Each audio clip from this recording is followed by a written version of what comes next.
Good morning, everyone. I am Vishnu Pandey. Recently completed my Bachelor in Electrical Engineering from Department of Electrical Engineering, Puja campus, Lalitpur. Today, I am going to introduce electric resistance. Let's start. First of all, mm, I like to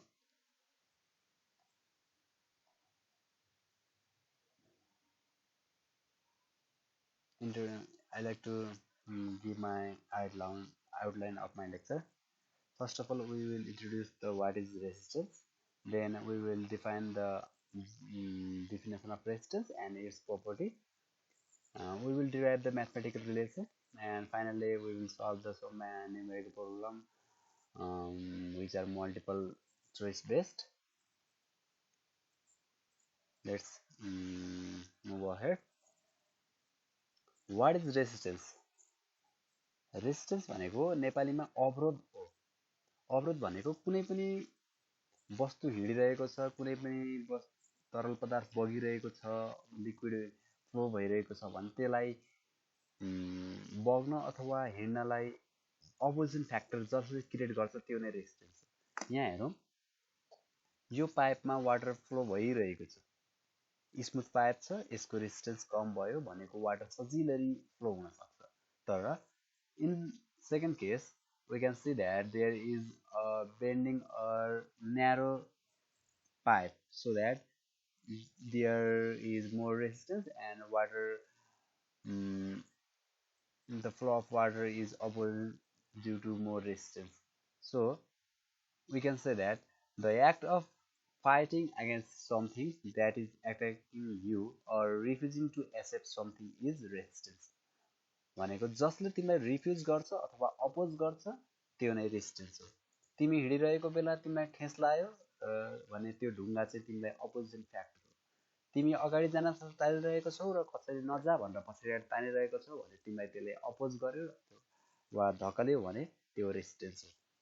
But in case of electricity, there is a voltage source V, and if we connect the load resistance R,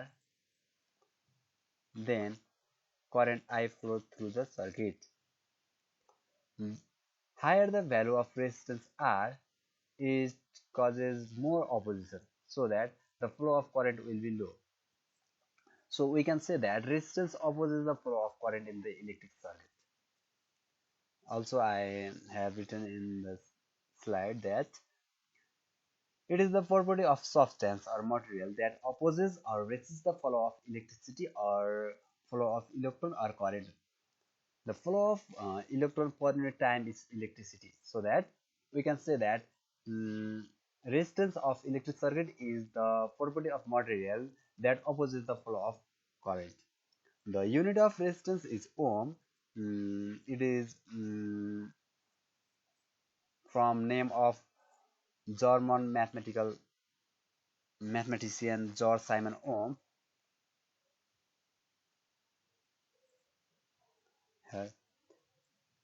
Let's compare with water pumping system and in case of electrical circuit. In water pumping system, pump acts as the pumping force F, and in case of electrical circuit, voltage acts as the um, force, driving force F.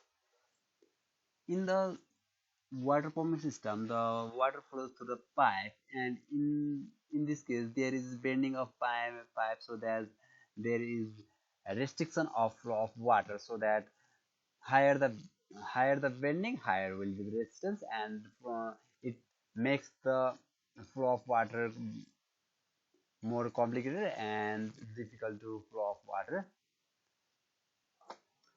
In case of electric circuit, we can see that भोल्टेजले करेन्टलाई पुस गरिरहेको हुन्छ, तर रेजिस्टेन्सले त्यो पुस गर्न खोजिरहेको करेन्टलाई चाहिँ जान दिँदैन र यसले अपोज गर्छ.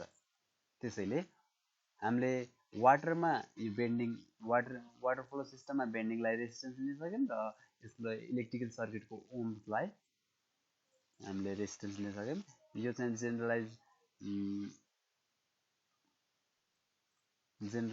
सिम्बल चाहिँ रेजिस्टेन्स सिम्बल यसरी गरिन्छ यो चाहिँ एक्ज्याक्ट भ्यू अफ रियल लाइफमा चाहिँ रेजिस्टेन्स यस्तो हुन्छ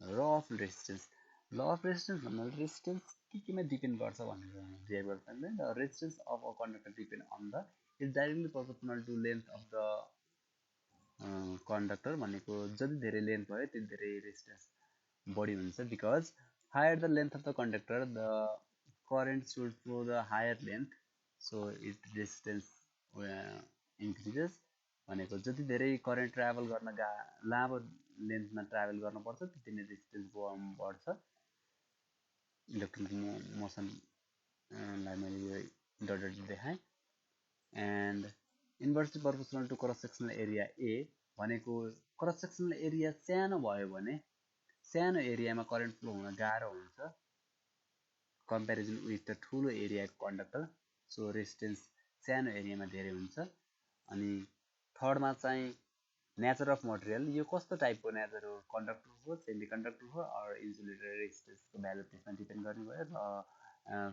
फोर्थमा it depends on the nature of material भनेको temperature of material higher the temperature the bombardment of the electron inside the conductor is higher so that the flow of electric current inside the conductor will be difficult so that resistance will be higher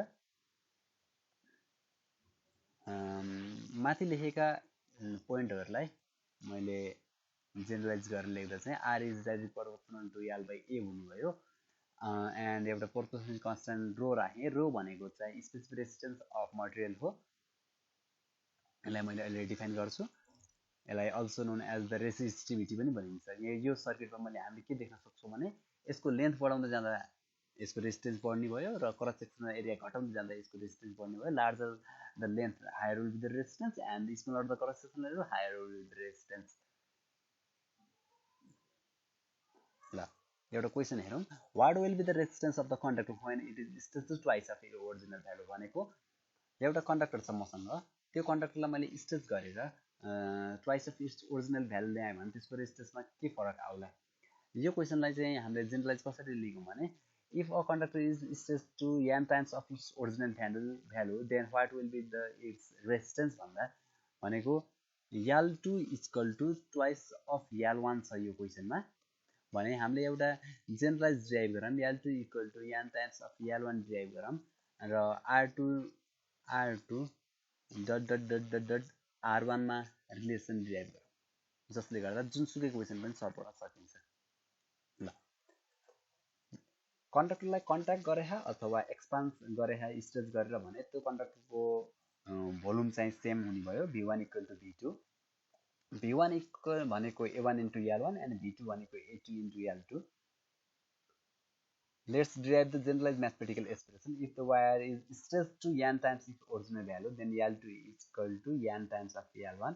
भनेको L2 by L1 को ratio भनेको n हुने भयो. Also, अब यसमै substitute गर्दा चाहिँ A1 equal to n times A2 भयो.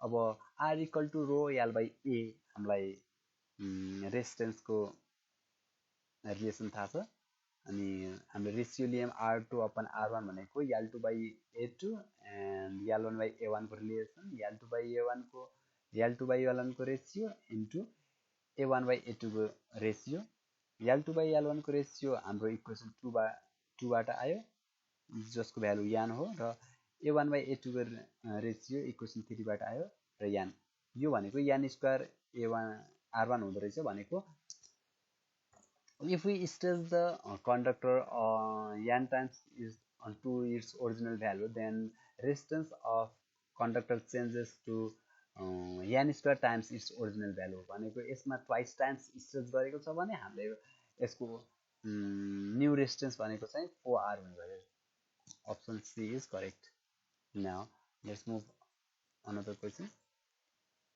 resistivity of material depends upon dimension of material, nature of material, temperature of material, both option B and C, that means the nature of material and temperature of material. Resistance of material independent of dimension, it is property of material which only depend upon the nature of material and temperature of material. So option D is correct answer. Unit of resistivity.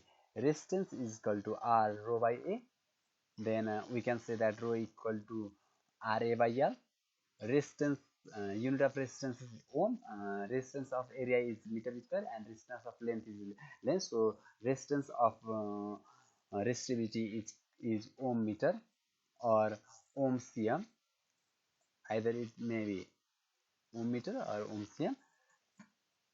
If length is 1 meter and area is 1 meter square, then resistance equal to resistivity. So that we can say that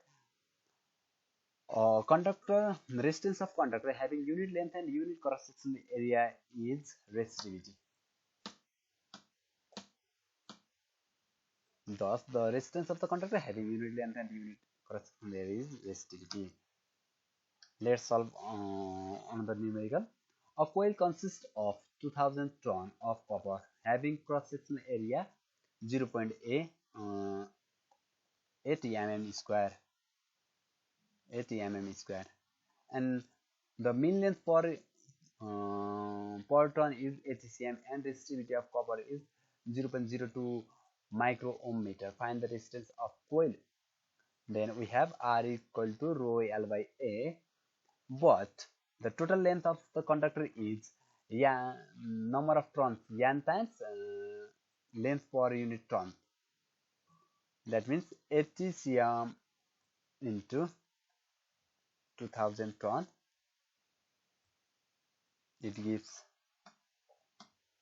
total length of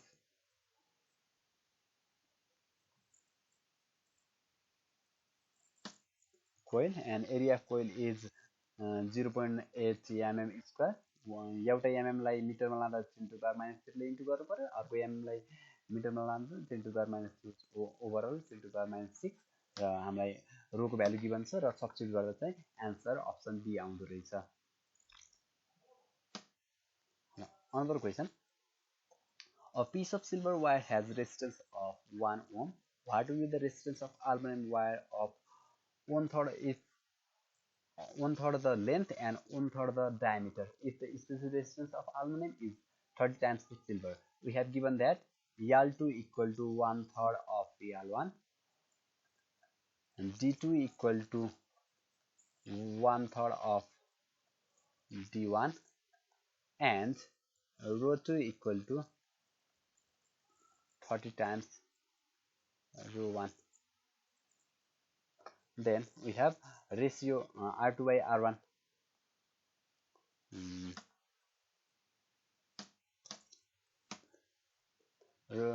R2 by R1 is equal to rho 2 by rho 1, L2 by L1, and ratio of A1 by A2. Rho 2 by L1 is 30 and A1 by A2, A is equal to pi d square by 4 for the round conductor, and we substitute the value.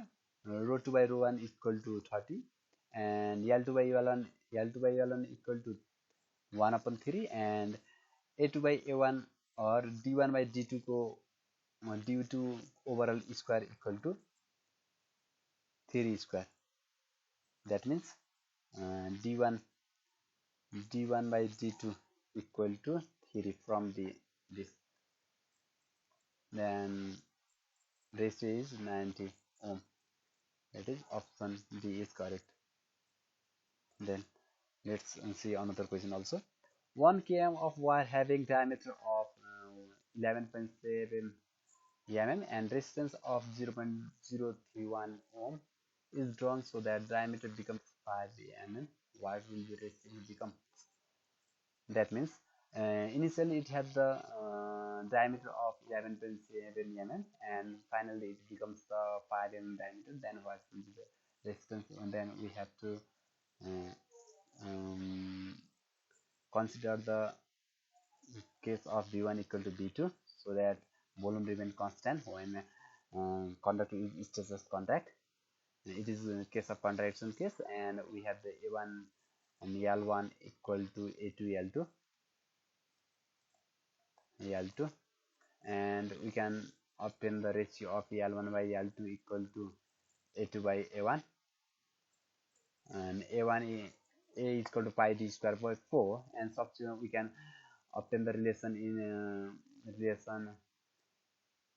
in with diameter d, L2 by L1 equal to d1 by d2 overall square, and we have the relation rho equal to r is equal to rho L by A, and substitute the value, we can obtain the relation r2 by r1 equal to d1 by d2 to the power whole to the power 4, and we substitute the value of d1 equal to 11.7 mm and d2 equal to 5 mm. Then we can obtain the resistance r equal to 0.928 ohm. That's all for today. We will study remaining topics in coming session. Thank you very much.